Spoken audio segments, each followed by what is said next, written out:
آپ کو کہانی سناتا ہوں میں، سچی بات ہے، یہ سچی کہانی ہے۔ یہ جو مہمان آتے ہیں گھر میں، ان کے آنے سے پہلے ان کا جو رزق ہے وہ اللہ تعالیٰ پہنچا دیتا ہے۔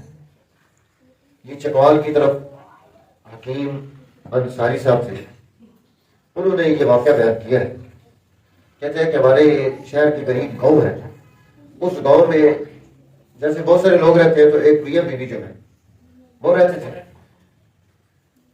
ان کی آپس میں کسی بات پر طلق کلامی ہو گئی، لڑائی شڑائی ہو گئی۔ ابھی تھوڑی دیر گزری تھی تو گھر میں مہمان آ گئے۔ کون آ گئے؟ مہمان۔ جب گھر میں مہمان آیا تو اس نے بیوی سے کہا کہ اس طرح کرو، مہمان آ گیا، اس کے لیے کوئی کھانا شانا تیار کر دو۔ وہ غصے میں تھی، اس نے کہا نہ تیرے لیے کھانا نہ تیرے مہمان کے لیے، جاؤ کوئی کھانا شانا نہیں۔ وہ بیچارہ پریشان ہو گیا، آ کے مہمان کے پاس بیٹھ گئے۔ پھر اس نے سوچنا شروع کیا، تو اس نے کہا کہ یہ جو ہمارے گھر کے سامنے ہمارے کرایہ دار ہیں، یہ اچھے لوگ ہیں، تو چلو میں ان سے کہتا ہوں کہ مجھے میں ایک مہمان کے لیے کھانا تیار کر دوں۔ تو وہ ان کے گھر جو ہے چلے، جا کر دروازہ کھٹکھٹایا، وہ باہر نکلے، انہوں نے کہا جی اس طرح کہ میری بیوی کی طبیعت ٹھیک نہیں ہے، گھر میں مہمان آ گئے، تو آپ مہربانی کریں ایک مہمان کا کھانا تیار کر دیں۔ انہوں نے کہا کہ کوئی بات نہیں، جتنا آپ کہیں گے مہمانوں کے لیے ہم کھانا تیار کر دیں۔ اب وہ دل میں مطمئن ہو گیا کہ چلو یہ مسئلہ تو حل ہوا، مہمان کے سامنے کم از کم جو ہے بے عزتی یا سبکی تو نہیں ہوگی۔ تو اس نے وہ آ کر مہمان کے پاس بیٹھ گیا۔ جب مہمان کے پاس آ کر بیٹھا، تھوڑی دیر گزری تو مہمان نے کہا کہ کوئی پانی ٹھنڈا سا پلا دے۔ وہ اٹھ کر اندر گیا، پانی لے آیا۔ اندر گیا تو بیوی بیٹھ کر رو رہی تھی۔ بیوی کیا کر رہی تھی؟ رو رہی تھی۔ وہ پریشان ہو گیا کہ اب اس کو کیا مسئلہ ہو گیا۔ اس نے کہا کہ کیا بات ہے؟ اب جب اس نے پوچھا نا کیا بات ہے، اس نے اور زور زور سے ٹھیک ہے شروع کر۔ اس نے اس کو تسلی دی کہ کیوں رو کیوں رہی ہے، مسئلہ کیا ہوا ہے؟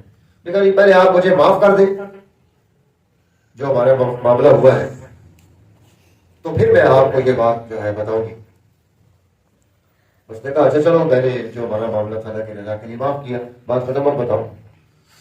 وہ کہنے لگی کہ میں تھوڑی دیر جب آپ سے میں نے یہ بات کر دی تھی کہ جو نہ تیرے لیے کھانا نہ تیرے مہمان کے لیے، تو اس کے بعد میں جو ہے تھوڑی دیر گزری تو میں نے سوچا کہ مہمان کا کیا قصور ہے، ہمارا اپنا ذاتی معاملہ ہے، تو یہ ہماری بات مہمان تک نہیں پہنچنی چاہیے۔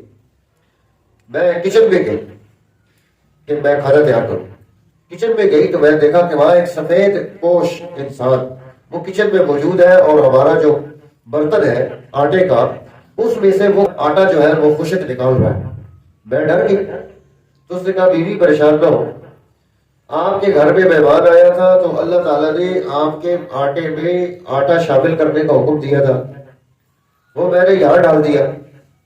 اب پتہ چلا ہے کہ کھانا تو پڑوسی تیار کر رہے ہیں، تو اس لیے یہاں سے مہمان کے حصے کا آٹا لے کر میں پڑوسی کے گھر میں اس کا جو برتن ہے اس میں آٹا ڈالوں گا تاکہ وہ کھانا تیار کریں تو ان کے لیے کھانے کی پریشانی نہ ہو۔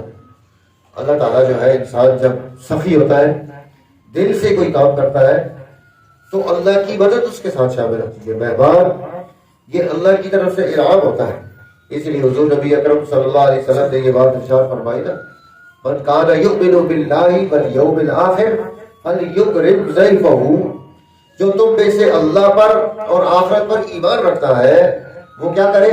فلیکرم ضیفہ، وہ اپنے مہمان کی عزت کرے، اس کا اکرام کرے، اس کے آنے پر پریشان مت ہو۔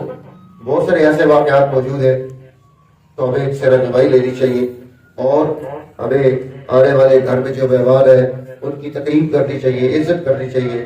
آپ گھر میں مہمان آئے، آپ جناب لگے تھے کارٹون دیکھنے، آپ کی امی نے کہا بیٹا جاؤ بازار سے سیدھے، نہیں میرے پاس ٹائم نہیں ہے، تو اپنا کام چھوڑ کے پہلے آپ کیا کریں؟